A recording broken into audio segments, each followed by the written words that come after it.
할렐루야. 축복의 길로 나아가는 길이라는 제목으로 주의 말씀 증거하려고 합니다. 저희 모두에게 하나님의 크신 은혜와 축복의 시간 되시기를 주님의 이름으로 축원드립니다. 이스라엘 백성들은 르비딤에서 아말렉과의 전쟁을 통해서 모세가 두 팔을 들며 기도하면 승리하고 또 두 팔을 내리면 패배하는 그런 전쟁을 경험했죠. 그러면서 결국 그들은 전쟁은 하나님께 속한 것이요, 그러므로 반드시 기도해야만 승리할 수 있다라는 영적 전쟁의 원리를 배우게 되었습니다.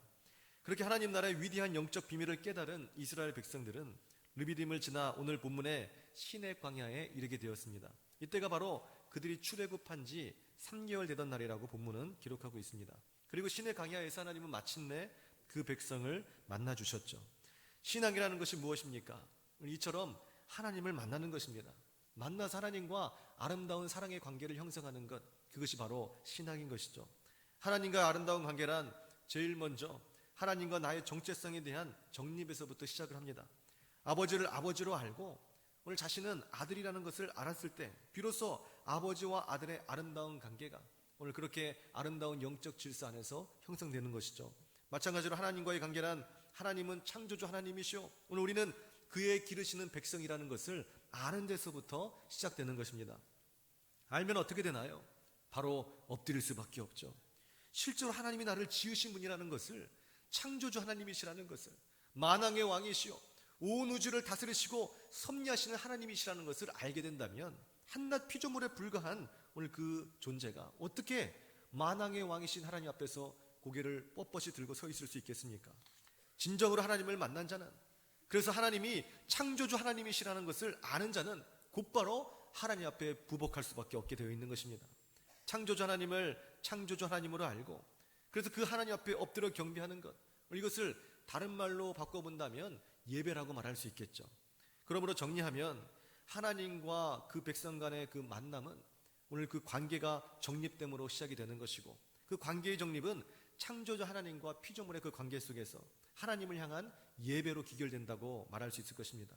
그 결과 백성들이 드리는 예배는 하나님의 기쁨과 영광이 되고, 백성들은 예배를 통해서 하나님께 부어주시는 은혜와 축복과 사랑을 마음껏 누리게 되는 것입니다. 에스겔 37장 27절에 보게 되면 내 처소가 그들 가운데 있을 것이며 나는 그들의 하나님이 되고 그들은 내 백성이 되리라 라고 말씀하고 있습니다. 이스라엘 백성들 그 무리로 모여서 오늘 그렇게 가나안을 향해서 지금 이동하고 있는데, 거대한 무리, 거대한 군집이 아니라 오늘 거대한 익명의 무리라 할지라도 오늘 그 가운데 하나님의 처소가 있게 된다면, 그래서 그들이 하나님을 만나게 된다면, 만남을 통해서 하나님께 엎드려 예배하게 된다면 무엇이라고요? 나는 그들의 하나님이 되고 그들은 내 백성이 되리라 라는 것이죠. 오늘 이것이 바로 하나님께서 이스라엘 백성들을 출애굽시키셔서 오늘 시내 광야에서 만나게 해주신 이유가 되는 것입니다. 오늘 우리도 마찬가지죠. 세상이라는 광야에 하나님께서는 우리를 남겨두지 아니하시고 이 거룩한 주일 하나님의 주님의 이 성산에 올라와 예배드리게 하시는 그 이유가 바로 여기에 있는 것입니다. 하나님은 우리의 하나님이 되시고 오늘 우리는 주님의 기르시는 백성이 되는 것이죠. 이때 하나님은 하나님의 품에 안긴 우리 모두를 귀히 여겨주시고 하늘의 문을 활짝 열어주시사 하늘 보화 창고에 가득한 은혜와 축복을 이 성산에서 내려주시는 것입니다. 이때 이사야 43장 21절의 말씀대로 이 백성은 내가 나를 위하여 지었나니 나의 찬송을 부르게 하려 함이니라. 오늘 이 창조 목적, 우리를 이 땅 가운데 지으셔서 보내신 본연의 그 목적이 아름답게 찬란하게 성취되는 순간이 되는 것입니다. 이것이 바로 하나님과 그 백성 간의 만남, 다시 말해 예배가 되는 것이죠. 이 목적이 실현될 때 오늘 인간은 가장 의미 있고 행복한 삶을 누릴 수가 있게 되는 것입니다. 구원받은 백성으로서 하나님께 가장 존귀 여김을 받고 가장 크게 쓰임받을 수 있는 축복의 통로가 열리기 시작하는 것이죠. 예배의 성공이 인생의 성공이 될 줄 믿으시기 바랍니다. 김춘수의 꽃이라는 시를 보게 되면 내가 그를 불러주기 전에는 그는 다만 하나의 몸짓에 지나지 않았다. 내가 그를 불러주었을 때 그는 나에게로 와서 꽃이 되었다라는 그런 식구가 있잖아요. 그렇게 오늘 시내 광야에서 하나님은 그들의 이스라엘 백성들 그 이름을 불러주셨습니다. 그리고 이스라엘 백성들은 비로소 여호와 하나님의 이름을 부르기 시작했죠. 이때 비로소 이스라엘 백성들에게는 하나님 창조주의 그 의미로서 오늘 그들의 삶에 오늘 직접적으로 다가오기 시작한 것입니다. 예배는 이처럼 하나님을 하나님으로 알고 하나님을 하나님으로 예배하며 그렇게 조금씩 천국 백성으로서의 면모를 갖춰나가는 것, 이것이 또한 오늘 하나님과 그 백성 간의 만남을 통해 이루어지는 아름다운 예배다라는 것이죠. 이렇게 출애굽의 목적이 실현되는 것입니다. 이렇게 세상이라는 애굽으로부터 우리를 불러내어 주셔서 오늘 예배를 드리게 하심으로 하나님의 백성의 면모를 갖춰 나가게 하시는 것, 이것이 하나님이 우리를 부르신, 이 땅 가운데서 우리를 부르셔서 구원해 주신 바로 창조 목적인 줄 믿으시기 바랍니다. 이러한 본문의 전체적인 개요 속에서 오늘 우리는 두 가지의 은혜를 살펴보고자 합니다. 첫째는 하나님은 그 백성을 반드시 찾으신 하나님이시다라는 거죠. 하나님은 430년 동안 애굽의 노예가 되었던 바로 그의 자녀들 이스라엘 백성들을 찾으신 것입니다. 이스라엘 백성들은 430년이라는 긴 시간 동안 자신들의 그 미래가 보이지 않았겠죠. 태어나면서부터 자손 대대로 노예로 살아갈 수밖에 없는 그 현실 속에서 무슨 희망과 미래가 그들에게 있었겠습니까? 그저 노예로서 하루하루를 먹고 살아가는데 만족하는 말 그대로 노예 같은 삶을 그들은 비참하게 살았을 것입니다.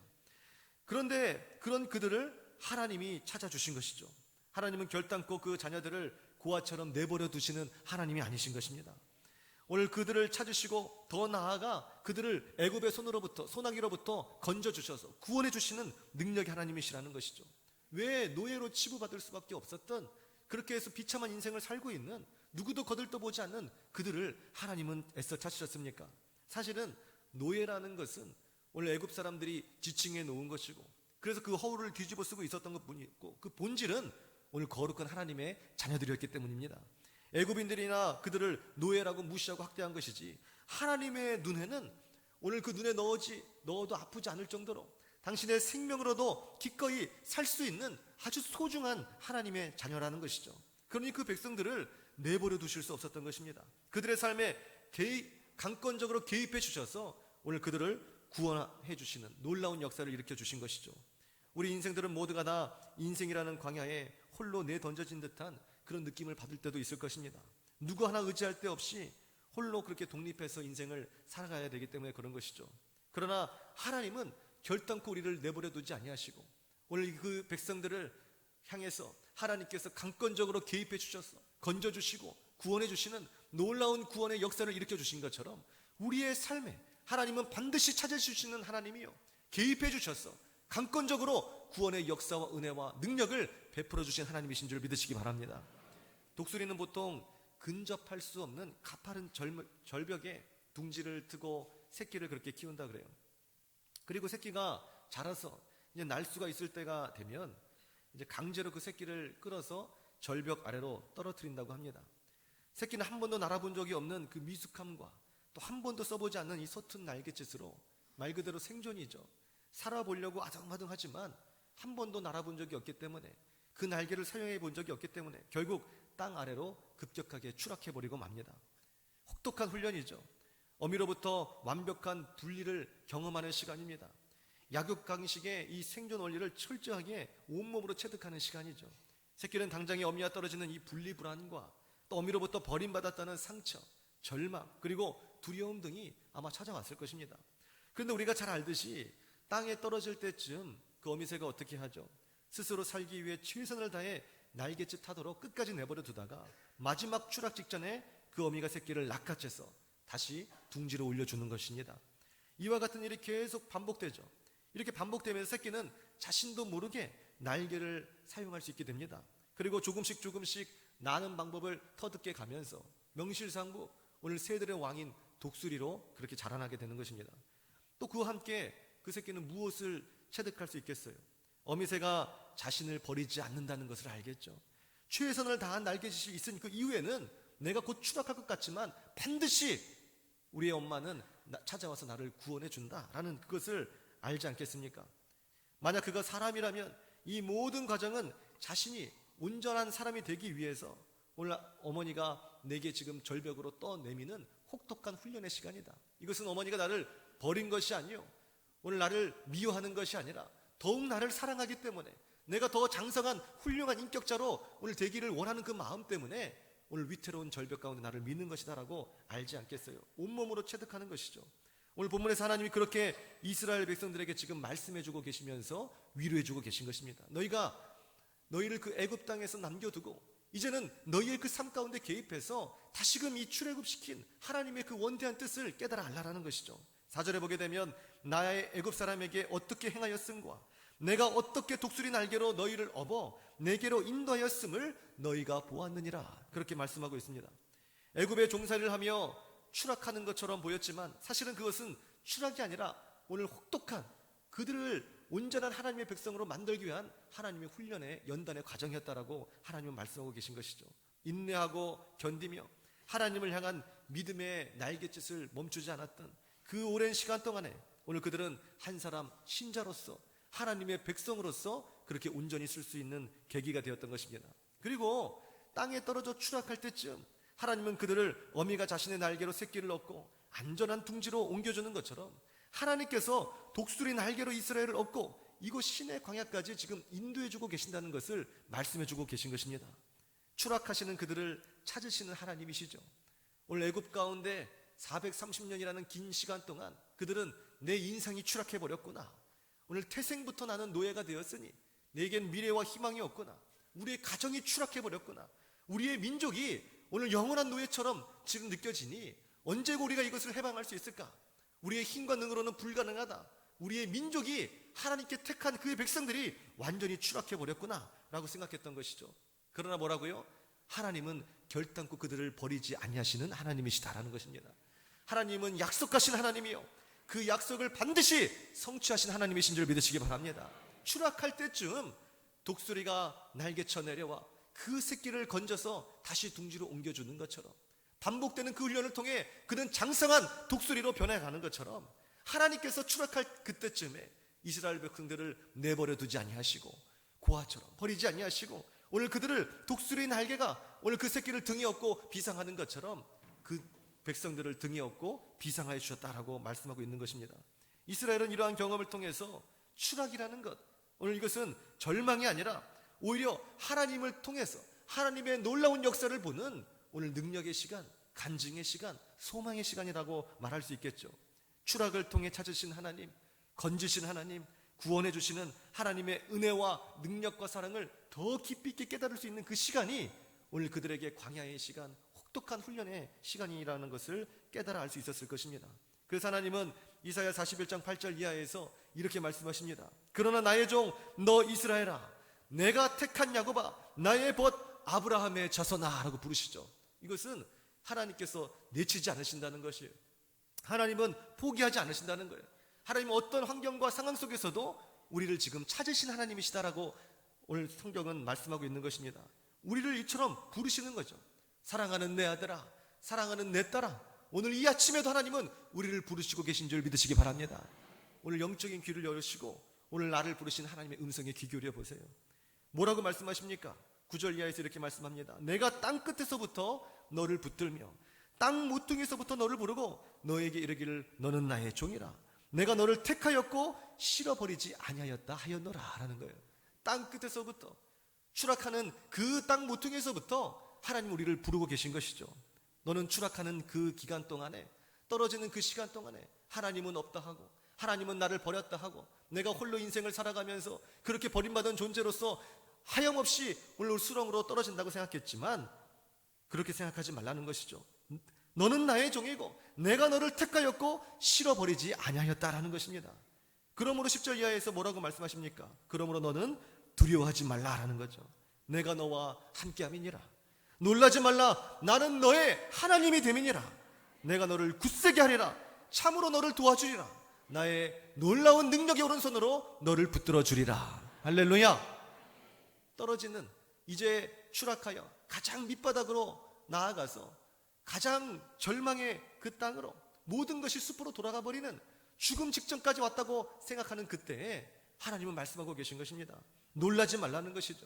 두려워하지 말라는 것입니다. 내가 너의 어미라는 거예요. 내가 너의 아버지라는 것입니다. 내가 너를 택하였고 실어버리지 아니한다는 것이에요.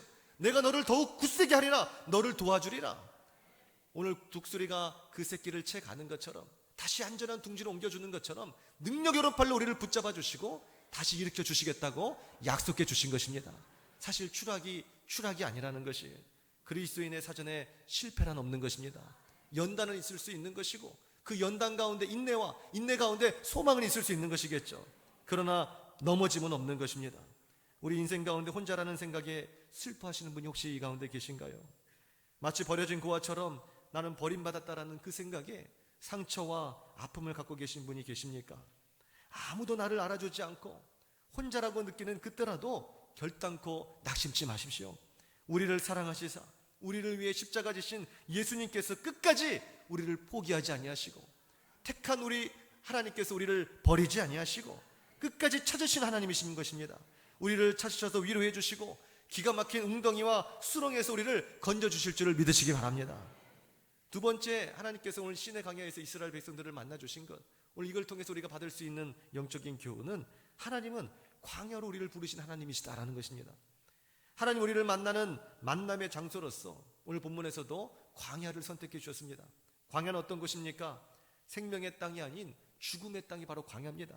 그렇기 때문에 절대적으로 하나님만을 생각나게 하는 거죠.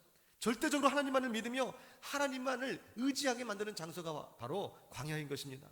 하나님을 전적으로 믿고 신뢰해야만 우리가 구원받을 수 있는 것이라면, 그런 면에서 오히려 광야는 죽음의 땅이 아닌 생명의 땅이 될 수 있겠죠. 그러므로 사람은 광야로 나아가야 사는 것입니다. 도시에 있을 때는 도시의 유혹에 젖어 세상의 부귀영화와 안목의 정욕과 육체적 쾌락에 모든 인생의 목표를 둡니다.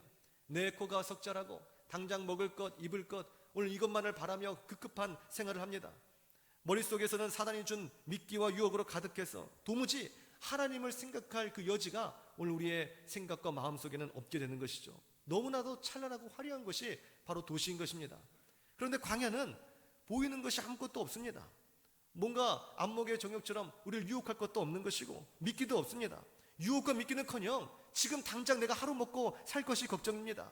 당장 이 광야에서 모래바람이 날리는 그곳에서 어디서 지금 물 한 잔이, 깨끗한 물 한 잔이 나올 수 있겠어요? 다른 것 다 필요 없고 세상의 권력도 돈도 내 있는 모든 걸 다 준다 할지라도 물 한 잔만을 다오라는 것이 바로 광야인 것이죠. 머리가 비워지고 마음이 비워집니다. 오늘 생존의 밑바닥까지 오게 되니 비로소 그곳에서 도시에서는 찾지 않았던 바로 그 하나님을 찾게 되는 것이죠. 하나님만이 보이기 시작하는 것입니다. 오늘 하나님만을 의지해야 내가 살겠다고 생각하는 것이죠. 내 힘과 능으로는 단 하루도 살 수 없는, 물 한 잔도 내가 지금 만들 수 없고 그 한 잔도 오늘 하루 먹지 않으면 죽을 수밖에 없는 연약한 존재구나. 오늘 나를 살리실 이가 누굴까? 광야에서 반석에서 물을 내실 이가 누굴까?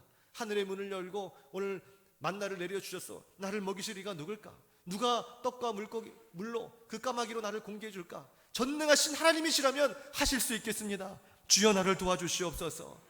광야에서는 절대적으로 주님만을 생각하고 의지하며 찾으며 기도하게 되는 것입니다. 그러면서 보게 된다면 광야는 저주의 땅이 아니라 축복의 땅이 되는 것이죠. 이 세상에 무엇과도 바꿀 수 없는 가장 소중한 것, 주 예수보다도 귀한 것이 없는데 오늘 광야 그곳에서 주님을 만날 수 있기 때문에 그런 것입니다.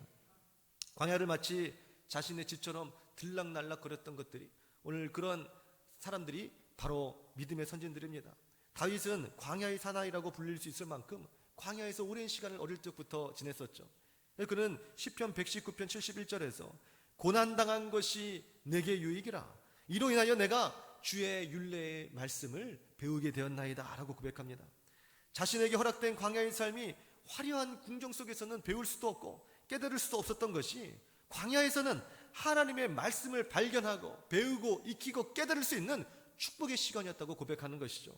다윗 그의 삶은 어쩌면 표면적으로는 괜히 하나님께 기름 부음 받아가지고 누가 왕이 되겠다고 한 것도 아니고 하나님의 뜻과 선의대로 왕이 되었다가 아들에게도 지금 죽임을 당할까봐 쫓겨 도망가는 참으로 비참한 인생을 살았던 것이 바로 다윗이었습니다. 다윗의 삶을 보게 된다면 어떻게 보면 패배한 삶이라고 말할 수도 있겠죠. 고난의 삶이라고 말할 수도 있는 것이고 광야를 전전긍긍하는 도망자의 비겁한 인생의 삶이라고 말할 수 있을 것입니다. 그러나 다윗조차도 그렇게 생각할 그때쯤, 다윗이 인생의 그 추락에서 완전히 패망하여 오늘 모든 것이 끝났다고 생각할 그때쯤 독수리 날개쳐 오름같이 오늘 하나님께서 그를 건져주시고 올려주신 것이죠. 오늘 그는 그 인생을 추억해 보건대 광야의 삶이 오히려 자신에게는 축복이었다고 얘기한 것입니다. 오늘 화려한 궁정 속에서는 발견할 수 없는 놀라운 하나님의 말씀과 그 은혜와 놀라운 그 축복들을 오늘 자신이 받아 누리고 깨달으면서 오히려 광야의 많은 고난의 시간들이 오늘 삶의 위대한 간증으로 바뀌게 된 것입니다. 그래서 그는 차라리 고난당한 것이, 그래서 광야에 머물렀던 것이 더 안전하고 더 안락한 궁에서 사는 것보다 훨씬 더 유익하고 축복된 시간이었다라고 훗날 고백하며 이야기하고 있는 것입니다. 이것이 시편 119편 71절의 말씀인 것이죠. 실제로 우리가 실패하는 이유는 우리가 약하기 때문이 아니라 사실은 너무 강하기 때문에 실패하는 경우가 많습니다. 그래서 하나님을 의지하지 않고 자기 자신의 힘만을 의지하는 것이죠. 그 힘은 재력일 수도 있고 체력일 수도 있고 인력일 수도 있습니다. 무엇이든지 간에 내가 잘해야 내 인생이 성공한다는 자기중심적인 성공 전략을 가지고 인생들은 살아가게 되어 있다는 것입니다. 도시는 그런 것이죠. 무한 경쟁 속에서 살아남는 방법이란 약육강식의 원리대로 강한 자만이 살아남는다고 생각하는 것입니다. 그래서 자신의 힘을 키우는 것이죠. 그러나 이것이 하나님 안에서는 올무가 되는 것입니다. 자신의 힘을 의지하다가 하나님을 잊어버리거나 무시하게 되고 결국 자신의 힘만을 믿다가 결국 패망해버리고 말게 되기 때문입니다.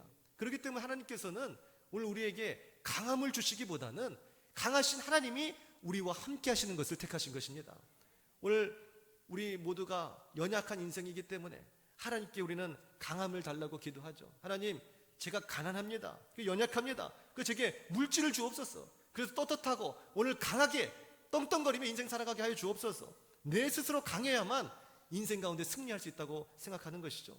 오늘 내 스스로 오늘 회춘해야, 젊음이 있어야만, 강해져야만 내 인생 가운데 성공할 수 있다고 생각합니다. 비전을 이룰 수 있다고 생각합니다. 내가 세상의 권력과 부귀영화를 누려야만 오늘 많은 사람들을 수하에 거느리고 내 인생이 성공의 대로로 갈 수 있다고 생각하는 것입니다. 그렇게 본다고 한다면 하나님을 믿는 모든 사람들은 축복의 대명사 아닙니까? 그렇다면 우리 모두는 지금쯤 다 슈퍼맨이 되어야 되는 것이고 원더우먼이 되어야 되는 것입니다. 오늘 부귀영화가 뭐예요? 차라리 세상 사람들과는 같지 않은 어떤 초능력을 하나님께서 우리에게 주셔서 하늘도 날아다니고 오늘 무적의 그런 강한 사람이 됐을 때 악한 마귀도 때려잡고 모든 것을 능히 이길 수 있지 않겠습니까? 그러나 하나님은 우리를 강하게 만들어주시는 것이 아니라 오늘 그 강하신 하나님을 의지하여서 하나님의 능력으로 발에 붙들린 바 되어서 주님의 이름으로, 예수의 이름으로 당당히 승리하기를 원하고 계신 것입니다. 자기 자신을 의지하지 말고 하나님을 의지하는 것이 축복이기 때문에 그런 것입니다. 자기 자신으로서는 구원받을 수 없지만 하나님을 의지하는 그 백성들은 구원받기 때문에 그런 것입니다.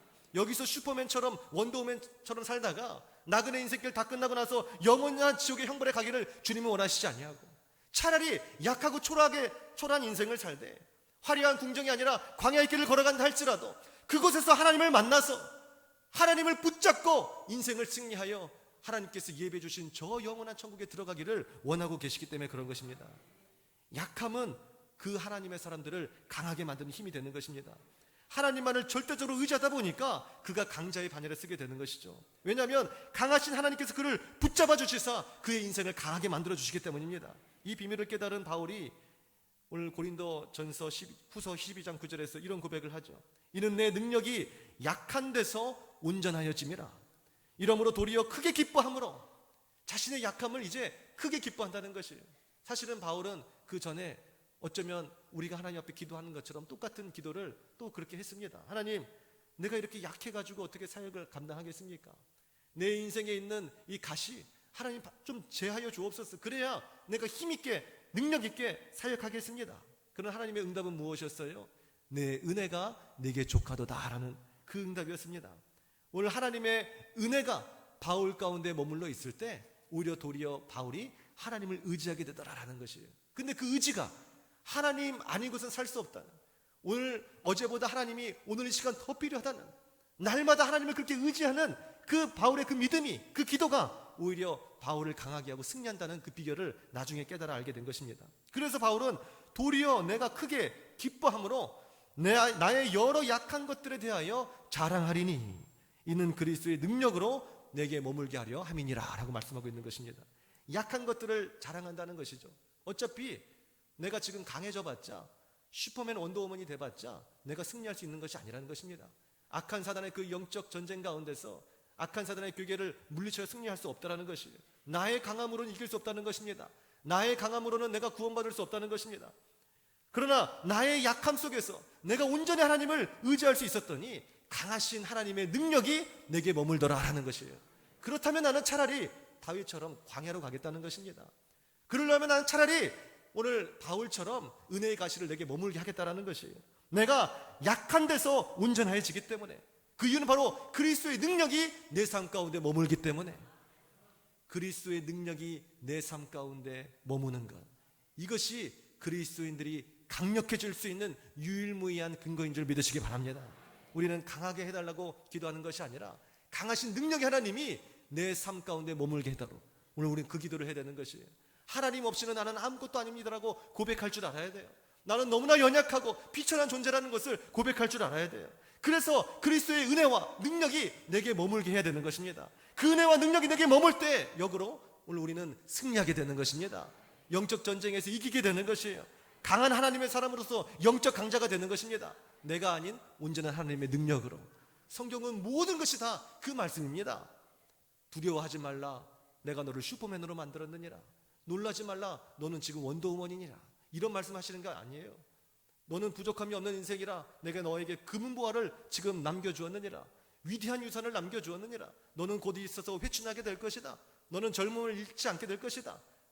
너는 영생을 살게 될 것이다. 이것이 지금 성경이 주신 말씀이 아니라니까요. 두려워하지 말라, 네가 약하다 할지라도 내가 너를 강하게 하리라가 아니라, 두려워하지 말라, 내가 너와 함께함이니라 하라는 것이에요. 놀라지 말라, 나는 너의 하나님이 됨이니라. 네가 날갯짓을 못하고 서툴고 방법을 몰라서 지금 추락한다 할지라도 내가 결단코 너를 버리지 아니하리라. 저 땅끝에서도 수렁 속에서도 내가 반드시 너를 찾으리라. 세상 끝날까지 내가 너와 함께하리라. 나는 너의 하나님이라 라고 말씀하고 있는 거예요. 그 하나님이 나의 하나님이 된다면 오늘 우리는 인생 가운데 승리하게 되는 것입니다. 오늘 이것이 시내 광야에서 있었던 일이죠. 나는 그들의 하나님이 되고 그들은 나의 백성이 되리라. 이것이 하나님이 주신 약속인 것입니다. 언제요? 그 백성들이 광야에서 자신의 연약함과 부족함과 죄악됨을 인정하고 자신의 힘과 능으로는 한치도 갈 수 없다는 것을 알았을 때, 그래서 하나님만을 바라보고 하나님을 의지하여 그 광야에서 하나님 앞에 엎드렸을 때 하나님은 그 백성들을 만나주신 것입니다. 사실 하나님은 어느 곳에든 다 계신 하나님이시죠. 오늘 애굽에서도 또 광야에서도 도시에서도 시골에서도 어디든 하나님은 계신 하나님인 것입니다. 그러나 다만 오늘 그 애굽에서는 이스라엘 백성들이 늘 하던 말이, 애굽에 고기를 먹었으면, 마늘을 먹었으면, 부추를 먹었으면 차라리 그때가 좋았거든. 노예로 살았다 할지라도 오늘 내 안목의 정욕과 육체의 정욕, 그 쾌락들을 추구하며 살았던 그때가 좋았다. 오늘 애굽 가운데서, 화려한 도시 가운데서, 네온 사인 가운데서 하나님을 잊어버리기 때문에, 하나님을 향한 갈급함이 없기 때문에, 하나님 없이는 내가 하루도 살 수 없다는 그 사실을 인정하지 못하기 때문에 애굽에 계신 그 하나님을 그들이 만나지 못한 것입니다. 그래서 하나님은 오늘 이스라엘 백성들을, 하나님의 자녀들을 만나주시는 만남의 장소, 그 축복의 장소로 시내 광야를 택하여 주신 것입니다. 자신의 힘과 지혜를 의지하는 사람은 망할 수밖에 없습니다. 그러므로 우리가 힘을 빼야 사는 것이죠. 그러기 위해서 우리는 광야로 나아가야 됩니다. 광야로 나가지 않는다면 하나님께서 억지로라도 우리를 광야의 자리로 이끌어 주실 것이에요. 오늘 이스라엘 백성들을 억지로라도 오늘 그 애굽의 종노릇해서 강권적으로 개입하셔서 오늘 10가지 재앙을 통하여 홍해를 가르심으로 그들을 신의 광야까지 오늘 강권적으로 끌어오신 것처럼 오늘 우리를 그렇게 강권적으로 오늘 삶의 광야로 우리를 부르신다니까요. 그 광야로 나오서라도 오늘 그 애굽에 있었던 내 많은 부귀영화를 다 놓쳐버리고 잃어버린다 할지라도, 세상의 모든 것 다 잃어도 예수 그리스도를 얻는 자만이 성공한 인생이요, 축복의 인생이기에, 그것이 가장 소중한 것이기에, 그것이 마지막 심판의 때에 천국의 문을 열 수 있는 열쇠이기에, 차라리 모든 것을 다 잃어버린다 할지라도 예수를 얻게 하기 위해서 하나님은 우리를 광야로 부르신다라는 것입니다. 실제로 이스라엘 백성들이 출애굽을 했더니 무엇이 있었습니까? 적과 꿀이 흐르는 그 가나안이 있는 줄 알았지만 실상은 그들에게 광야가 펼쳐진 것이죠. 이것은 하나님의 원대한 계획과 그 드라마 속에, 각본 속에 있는 것이었습니다. 홍해를 건너자마자 그들이 만난 것이 수르 광야였고, 수르 광야를 또 지나자마자 신광야, 또 지금은 신의 광야로 오게 된 것입니다. 이름만 달라졌을 뿐 그들에게 펼쳐져 있는 것은 끝없는 광야의 시간이었죠. 다시 말해 뭐예요? 끝없는 하나님과의 만남을 가질 수 있는 시간이었고, 끝없는 하나님의 위로와 은혜와 축복을 받을 수 있는 시간이었다라는 것입니다. 광야는 그렇게 하나님을 만날 수 있는 통로요, 기회요, 축복이었던 것이죠. 우리는 광야는 물론 1차적으로 공간의 이동이라고 말할 수는 있겠죠. 빽빽한 도시를 벗어나서 한적한 그 시골에 가서 조용히 기도하는 것, 이것도 일종의 광야의 삶이라고 물론 말할 수 있을 것입니다. 그러나 하나님께서 말씀하시는 광야는 도시를 벗어나거나 또 그렇게 해서 시골로 가거나 진짜 중동 지방에 있는 사막과 같은 그런 광야에 가서 거주하는 것을 말씀하는 것은 아닙니다. 또 실제로 이런 도시에서는 하나님이 안 계시고 사막에 갔을 때나 만날 수 있는 것은 아니죠. 하나님이 우리에게 말씀하시는 광야는 바로 영적 광야입니다. 그 실패의 광야에서 하나님을 만나라라는 것입니다. 광야로 간 사람들 중에 반응은 두 가지로 나눌 수가 있습니다. 그 광야 가운데서 비로소 세상과 나는 온데간데였고 오직 구속한 주님만 바라보며 그 주님을 찾는 하나님의 백성들이 있고, 반대로 광야로 오게 되면서 하나님이 살아계신다면 가나안은 어디 갔고 내가 왜 지금 광야를 지나야 되는가? 족각거리는 가나안 가기 위해서 내가 출애굽했지, 오늘 이곳에서 배고프고 목마른 광야를 지나려고 내가 출애굽한 줄 아느냐? 하나님이 살아계시다면, 하나님이 정말 나를 사랑하신다면, 하나님께서 나를 버리지 아니하셨다면 내가 어떻게 이렇게 광야로 갈 수 있느냐라고 하면서 불평과 원망을 쏟아내는 이 두 부류로 나눌 수가 있는 것입니다. 하나님은 오늘 우리를 만남의 장소인 광야로 부르시면서 오늘 주님만을 바라보고 주님만을 의지하고 찾기를 원하고 계신 줄 믿으시기 바랍니다. 실패의 광야로 오늘 우리의 인생 가운데 지금 지나고 있다면 그 실패의 광야에서 오늘 우리를 만나기를 원하고 계시는 하나님을 만나라라는 것입니다. 질병의 광야에서 하나님 앞에 엎드리라는 것이죠.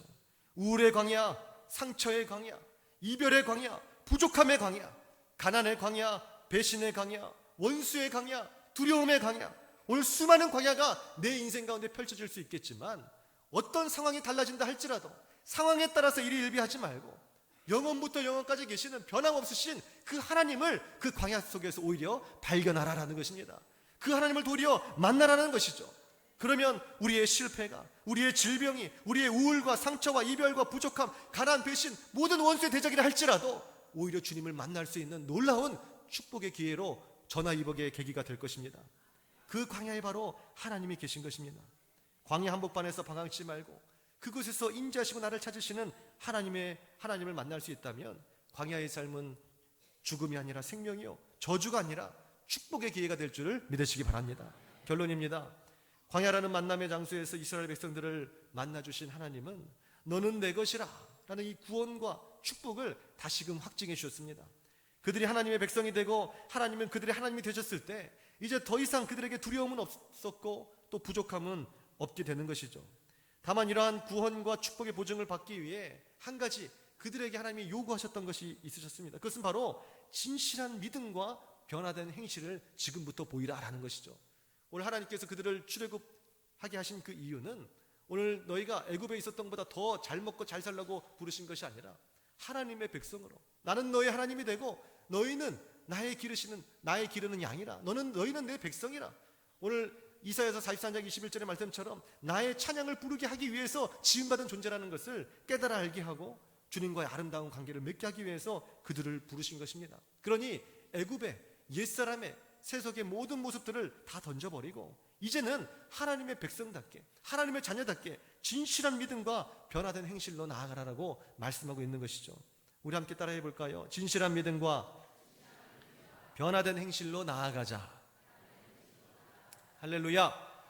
이러한 자에게 하나님은 5절 이하에서 너희가 내 말을 이렇게 잘 듣고 내 언약을 지키면 너희는 열국 중에서 나의 소유가 될 것이고 너희가 내게 대하여 제사장 나라가 되며 나의 거룩한 백성이 되리라. 그렇게 축복의 말씀으로 약속해 주시고 보증해 주신 것입니다. 우리가 드리는 오늘 이 주일 성수 역시 우리가 세상이라는 광야에 머물지 않고 그 광야 속에서 다시금 하나님을 향한 목마름과 그 갈증과 주님을 향한 그리움과 사랑으로 이 성산에 올라와 예배드리는 것, 이것이 또한 우리에게 있는 진실한 믿음과 변화된 행실의 열매겠죠. 오늘 우리가 하나님께 드리는 예물, 또 봉사, 헌신, 이 모든 것이 우리의 진실한 그 믿음과 변화된 행실의 오늘 결과인 것입니다. 이러한 진실한 믿음과 변화된 행실이 결국 하나님의 언약 안에서 축복으로 가는 통로가 되더라라는 것이죠. 하나님은 이러한 백성들을 결단코 외면해 주지 않으시고 너희가 이렇게 내 말을 잘 듣고 언약을 지키면 열국 중에서 수많은 사람들 중에서 너희만큼은 나의 소유가 될 것이다. 내가 너에게 대하여 제사장 나라가 되게 하고 나의 거룩한 백성이 되게 하리라. 오늘 천국의 소유가 우리에게 있는 천국을 확증해주는 놀라운 은혜와 축복을 우리에게 약속해 주신 것입니다. 2019년도 우리의 믿음과 행실을 우리는 한번 돌아보기를 원합니다. 오국백가가 익어가는 추수의 계절 가을에 오늘 우리는 어떤 진실한 믿음과 변화된 행실로 2019년도 한 해를 우리가 살아왔고 또 그렇게 많은 열매들을 지금 맺으며 이 가을에 우리는 추수하기를 원하고 계십니까? 아직 2019년도는 여전히 우리에게 축복의 기회를 남겨주고 있죠. 이제 아직 늦지 않았습니다. 진실한 믿음으로 변화된 행실로 주님 앞에 충성하고 헌신하여 우리 2019년도 말미에는 하나님의 소유된 백성으로 오늘 하나님의 거룩한 백성으로 그렇게 풍족한 열매를 거두실 수 있는 바로 축복의 주인공들이 다 되시기를 주님의 이름으로 축원드립니다.